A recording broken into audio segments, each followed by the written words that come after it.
Добар ден, почитувани, пред вас е најновата Телма амбуланта. Во денешната емисија ќе зборуваме за карциномот на панкреасот, орган од витално значење за нашиот организам. Дали е точно дека пушењето е еден од главните ризик фактори за појава на оваа болест? Како се лекува и дали секој малиген тумор на панкреасот е операбилен? Кои се причините што е лоша прогнозата за 5-годишно преживување кај пациентите кои што страдаат од оваа болест? За сето ова подетално од разговорот со денешниот гостин во студиото, тоа е доктор Ален Јовчевски, специјалист по општа хирургија и субспецијалист по абдоминална од Аџибадем Систина. Докторе, добре ни дојдовте во Телма амбуланта. Добре најдов. Поздрав до вас и до гледачите на вашата емисија. Знаеме дека црниот дроб се наоѓа од десната страна, слезината тука некаде од левата, желудникот, централен дел во средина, а каде се наоѓа точно панкреасот? Панкреасот е орган кој што е сместен, значи припаѓа на абдоминалната шупљина, меѓутоа е сместен ретроперитонално. Тоа е еден виртуелен простор кој што се наоѓа позади сите органи. Значи перитониумот го покрива само предниот зид на панкреасот и он доаѓа во директен контакт буквално со ребетниот столб позади. Значи допира всушност на ребетот. Па да, на по принцип начин, да. така. Одвен. Сега он е локализацијски, значи во горниот дел на стомакот сместен, почувајќи од десно кон лево околу 20 на сантиметри и тоа е глава поделена на неколку дела хируршки, значи хируршка анатомски, тоа е глава со унцинатен процесус која што е опфатена со конкавитет на 12-палачното црево. Потоа имаме врат кој што е најтесниот дел и во специфика на тој дел дека тука се создава еден голем крвен сат наречен вена порта и кој што оди на кај црниот дроб, кој што е крвен сат на црниот дроб. Потоа имаме тело кое што е најдолго и комплетно се наоѓа во контакт со заден зид на желудник, опашот и опаш најтесниот дел кој што е сместен кон хилусот, односно вратата на слезенката. Тоа е горе лево. Значи има некоја насока од десно кон назад према нагоре и лево. Таму е сместен. Инаку е од анатомски е специфичен тоа што доаѓа во сооднос како со многу органи, така и со голем број на витални крвни садови, почувајќи од мезентеричната артерија, горна, која што ја исхранува целото тенко црево и добар дел од дебелото црево. Потоа вена порта, веќе ја спомнавме, која што е функционален сат на црниот дроб, а се создава од 3 големи вени, кои што прибираат цела крв од интестиналниот тракт кај човекот, потоа реналната вена, лиеналната артерија и вена, така да е еден интересен орган, сместен на многу незгодно место. На незгодно место, така.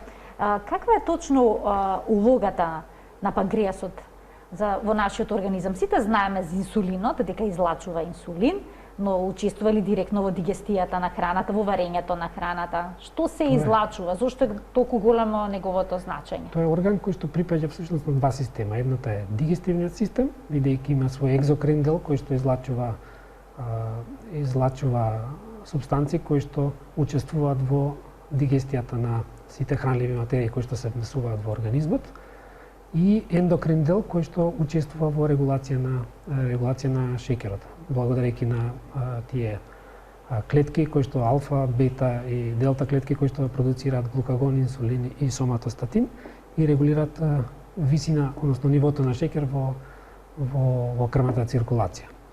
И сега дигестивниот дел е поголем, тој опфаќа околу 80% од ткивото на панкреас, составен од такви ацинуси клетки кои што се формираат кластери или групи на клетки и низ нивните дуктуси ги испуштаат сите овие материи во дигестивниот тракт, поточно во 12-палачното црево.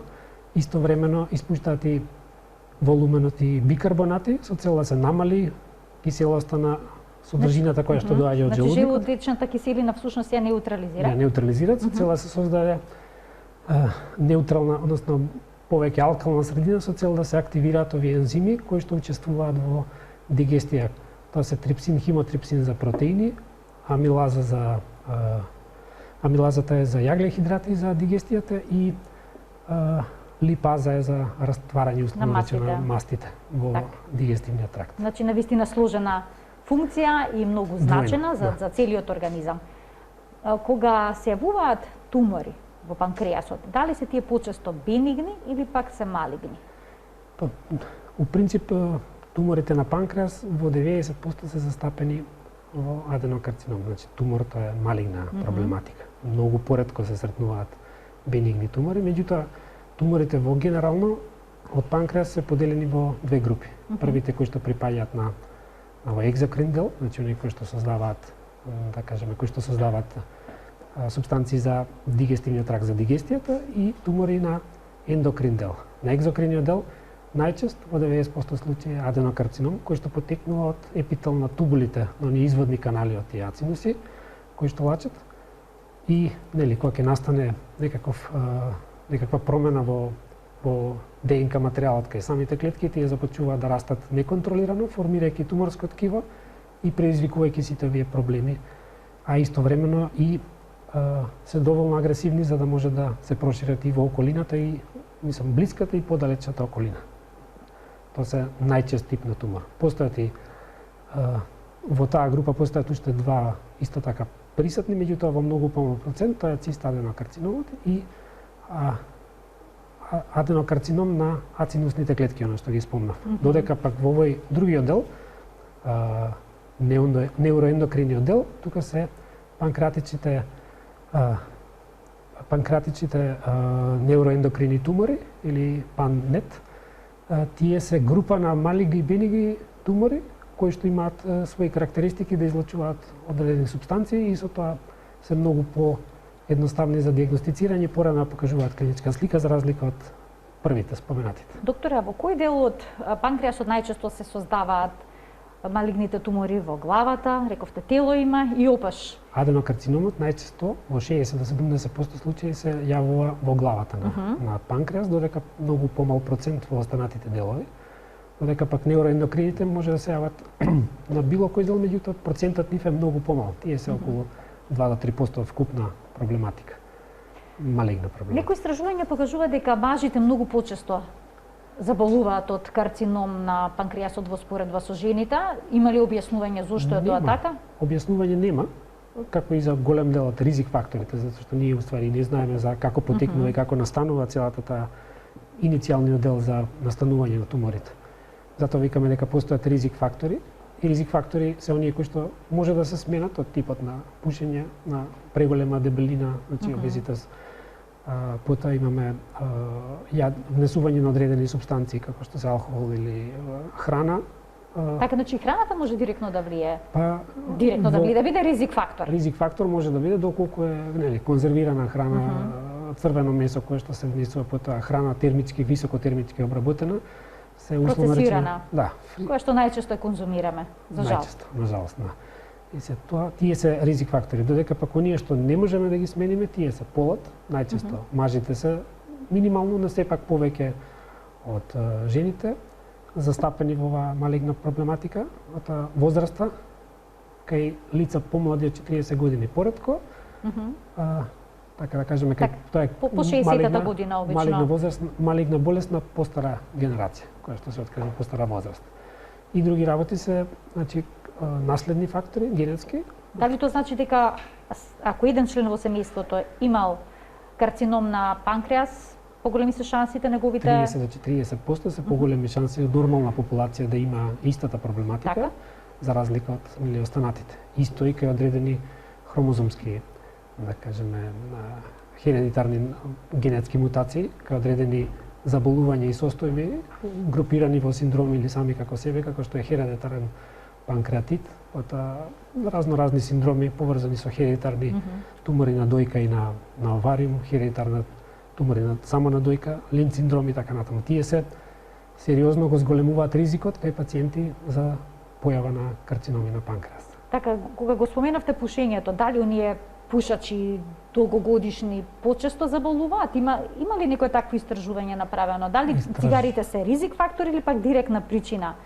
Ризик фактор, влегуваат во група на ризик така. фактор и тоа се вели, да цитирам во литература, дека е број на цигари дневна основа по години на пушење.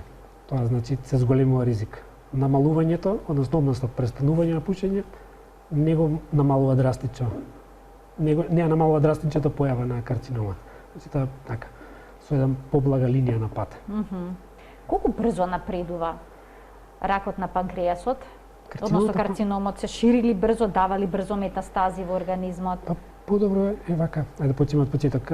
Значи он ке самиот тумор расте, како и секоја малигна болест, расте подмукло, додека пациентот не го осеќа. Првите симптоми најчесто се вели за целокупна проблематика онколошка е дека првите симптоми се најчесто касни. Значи кога ќе се појави одреден симптом, тоа е знак дека болеста напредувала. Поготово за овој орган кој што е сместен во така наречена нема зона, каде што нема многу нешто што би можел да даде некаков сигнал.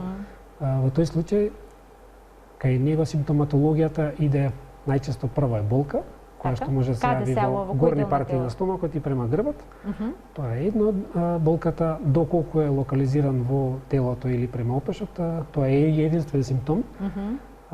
Меѓутоа, доколку се јави, како што рековме, во поголем случај се јави во главата, во тој случај е придружена најчесто со пожолтување на кожата и видливите лигавици, се јавува како резултат на притисок, односно обструкција, комплетно стопирање на протокот на жолчка низ билиарни патишта, кои што исто така поминуваат низ завршниот дел нивен, поминува низ главата на панкреас, имаат заедни изводен канал, панкреасот и црниот дроб.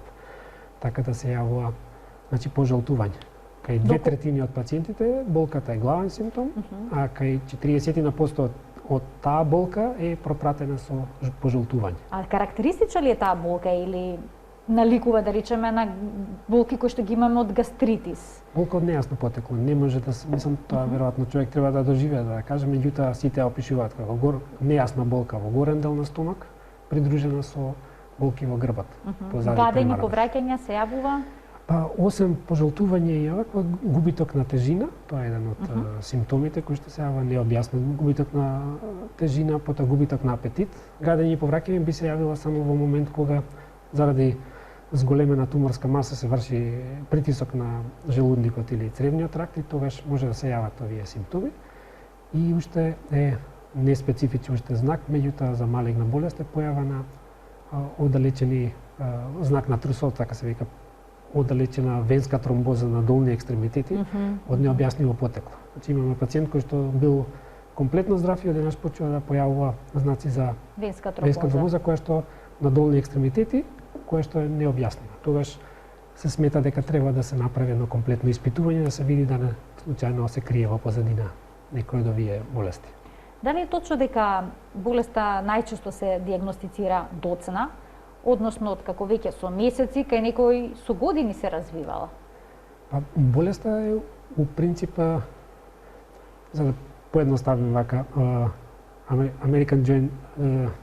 Американското здружение за проблематика, карциномска проблематика, го поделила овој самиот тумор на неколку групи, стејџа, да кажеме. Тоа е 4 групи во кои што се опишани, значи која е класификацијата извршена спрема 3 битни компоненти. Тоа е самиот тумор, колку е голем и дали продира во околните органи, потоа имаме жлезди или N, ТНМ класификација, N дали се зафатени и колку од нив се зафатени и оддалечени метастази.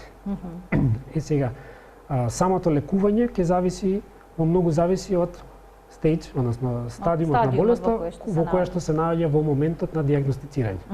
Тоа значи дека имаме дали е туморот во прв стадиум каде што имаме од 2 до 4 сантиметри големина без присуство на лимфни јазли, потоа имаме тој стадиум се зголемува, односно самата големина, присуство на лимфни јазли, продор во крвните садови, како и во задниот стадиум четврти и присуство на оддалечени метастази, како по перитониум, црн дроб, коски и така натаму.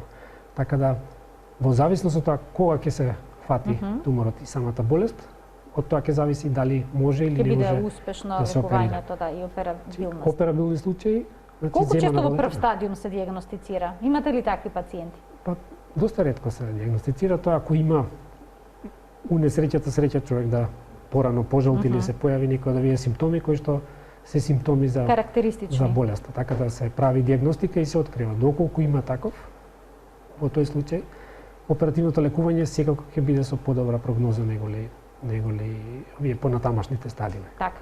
Докторе, да ги поканиме гледачите да се вклучат во денешната емисија на телефонскиот број 3076 677. Почитуваниот овој момент емисијата е контактна. Добре дојдени се вашите прашања на денешната тема. Зборуваме за тумори пред се за карцином на панкреасот, витален орган, болест која што за жал нема баш добра прогноза. Докторот ќе појасни во денешното издание на Телма амбуланта зошто е тоа така. Сите одговори ќе ги добиете од доктор Ален Јовчевски, абдоминален хирург од Аџибадем, Систина. Докторе, како се диагностицира оваа болест? Дали на ехо, со ехо преглед, кога пациентот има мачноти, болки, слично, во раната фаза би можел да се забележи карциномот? Дали се забележува на еден обичен ехо преглед во раната фаза? Се зависи од големината на туморот, нели, и зависи од неговата локализација. Доколку е во главата на панкреас, може да се забележи. Искусен ултрасонографиста може и да го примети, може и по другите делови. Веќе има изврзирани луѓе кои што работат оваа проблематика, така што може.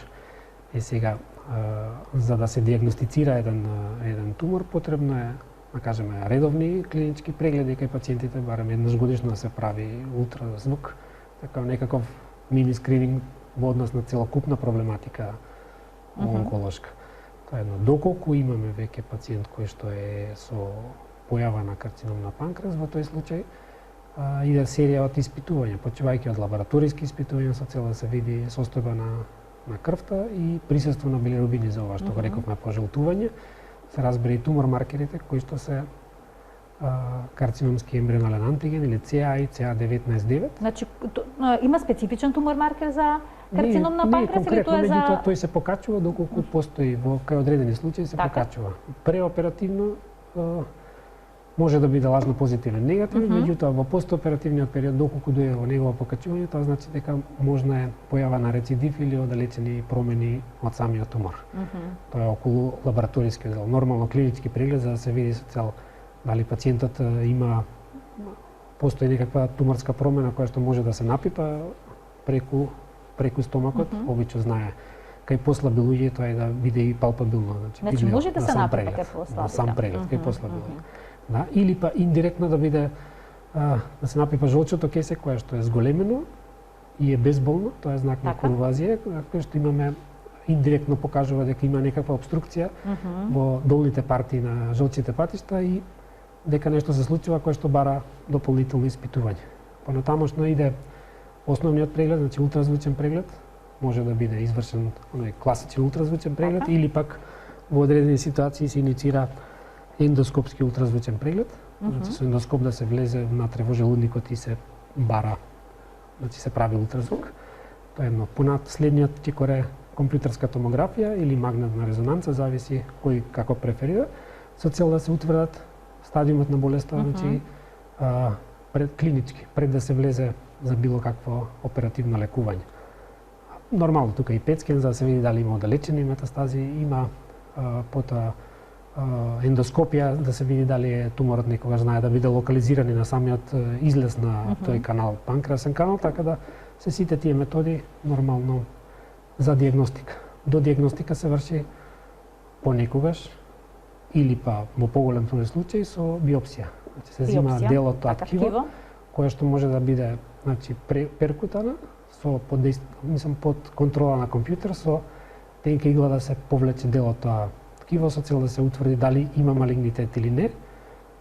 Меѓутоа и не мора, затоа што ако имаме сите јасни знаци, понекогаш и во светска литература опишано дека може да се едноставно влезе и на лице место процени што може да се направи доколку е операбилен пациент. Така. Имаме гледач на линија. Да го вклучиме, па потоа ќе продолжиме онаму каде што запревме со разговорот. Добар ден. Добар ден. Добар ден, повелете во програма сте. Добро. Поздрав до докторот и прашање за него. Повелете. Така, јас веќе цела недела имам проблеми во стомакот, како печење, жарење нешто и го намалив апетитот. И како ми се одзема и силата некако. Што може тоа да биде? Ги користам лековите еспомисан, ланзум и тоа не ми помага. Не знам до кај сега и како треба да што понатаму. Така, ви благодарам за вклучувањето во програма.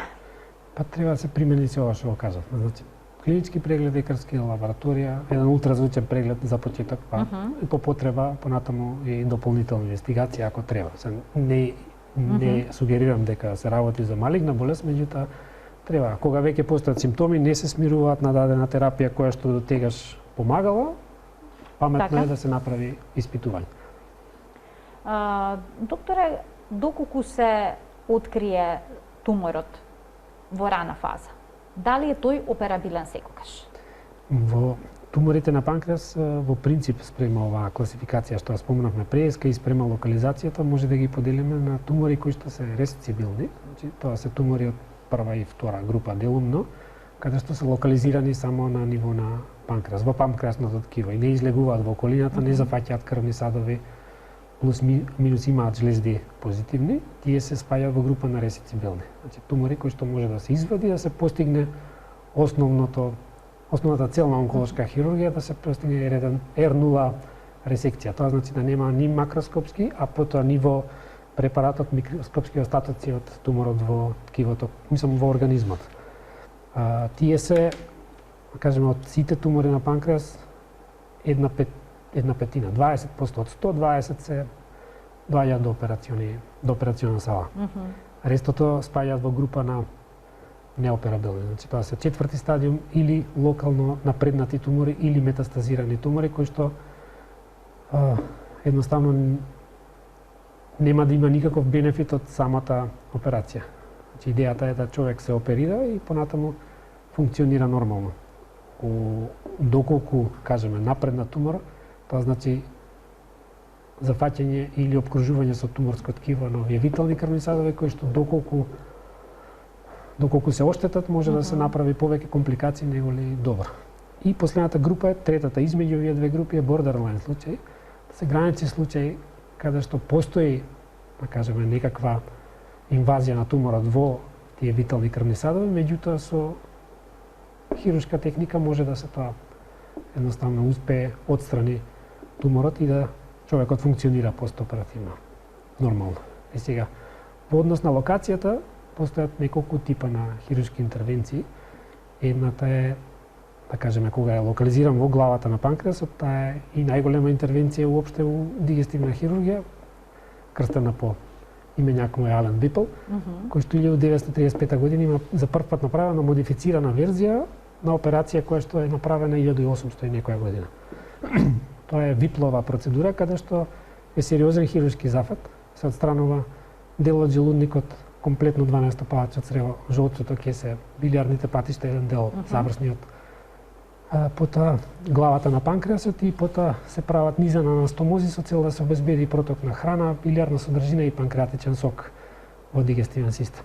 Интервенција голема, захтевна, со немал број на проблеми кои што може да се јават постоперативно, меѓутоа е единствен начин да се, да кажеме, реши оваа малигна проблематика.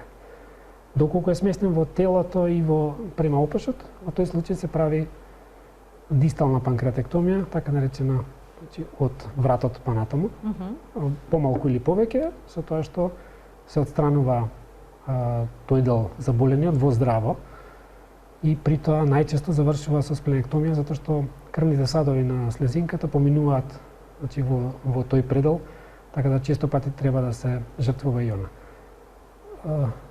Процедури кои што може да се работат првата отворено, најчесто, затоа што е сепак Значи класична хирургија. Класична хирургија. Со рез. Со рез. И тоа рез. Голем. Сериозен така. рез. Да, и втората може да биде, да кажем условно речено, од технички аспект е поможно да поголема е можност да се заврши ендоскопски, односно лапароскопски. Лапароскопски е со цел да се влезе со инструменти и камера, направи истата процедура како при отворена хирургија, постигне истиот ефект како и отворена хирургија, меѓутоа без голема агресија на зидот. Тоа е. И тоа и кај нас го изведовме за прв пат во Македонија, колку што ми е познато, направена е таа дистална панкреатектомија за тумор кој што е 7 или 8 сантиметри голем. Така, со сложен зафат, кај сложена болест. Имаме уште еден гледач кој што очекува вклучување во програма. Добар ден. Добар ден. Ево уште една шанса за гледачот. Добар ден. Нека ни се јави подоцна на 3076 677 ќе биде вклучен. Сега имаме некаков проблем. Докторе, се правили потоа реконструкција на панкреасот? Откако ќе се направи целата операција или ќе се извади некој негов дел, појаснивте во кој случај, колку и што? Може ли секогаш да се направи реконструкција на овој орган? Реконструкција не се прави, него се прави конкретно значи, кажеме, се прават анастомози, споеви помеѓу сите можни канали кои што биле анатомски, нели, функционални, се дека не бил туморот и дека ние не сме направиле ресекција. Значи се спојува самиот изводен канал на панкреас со цел за екзокриниот дел да функционира како што функционирал. Потоа нели спојуваме билјарното стебло за да се дренира во цревото, во луменот на цревото каде што му е место и гастроентера, тоа значи делот, останатиот дел од желудникот се спојува со тенкото црево за да се овозможи пасажа на храна, нормална така, пасажа да на храна. Да Доколку е за дистално од обратната страна, тогаш нема потреба од реконструкција затоа што панкреасот, мислам, течењето на тие панкреасни сокови во насока према главата, така да овој дел се затвара или со степлер, значи машина која што го пресекува и го клипа ткивото и потоа може и да се прошие со цел да не би се направила компликација, во смисла на некаква фистула панкреатична. Така, а кои пациенти всушност кога имат пациентите операбилен карцином на панкреасот, кои се кандидати за операција сега? Дали сега мора да бидат и во добра општа физичка состојба? Како и за секоја интервенција, да. Поготово за малигна патологија очекуваме, значи, лекувањето на малигните болести е мултидисциплинарно. Тоа опфаќа повеќе, да кажеме, тимови на луѓе кои што работат од различни струки. Почивајќи од негова диагностика, значи оперативно лекување, онколошки хирург, потоа онколог и физијатри, разноразни нутриционисти кои што работат. Идејата е да пациентот преоперативно биде во најдобра можна кондиција за да ги поднесе сите овие оперативни зафати и да биде спремен понатаму во зависност од стадиумот на болеста, да биде спремен за понатамошен третман, во смисла на хеморадиотерапија или што следи во зависност од, пак ќе кажем, од стадиум на болест. Тоа одредува еден онколошки конзилиум. Така да најдобро би било да е во добра општа состојба, ако не, во тој случај, доколку се смета дека постои варијанта да едноставно се операбилен или бордерно опериран, имаме припрема на пациентот за да он влезе во сала и да го издржи се тоа што би се направило. А се разбере и понатаму што следи. Докторе, дали во панкреасот се развиваат и метастази од, значи, карциноми кои што потекнуваат од други органи? Да, се појавуваат, може да се појават поретко. Што во тој случај? Дали метастазите се отстрануваат, се препорачували? Се зависи од тумор. Најчесто е бубрежните карциноми даваат метастази во панкреас.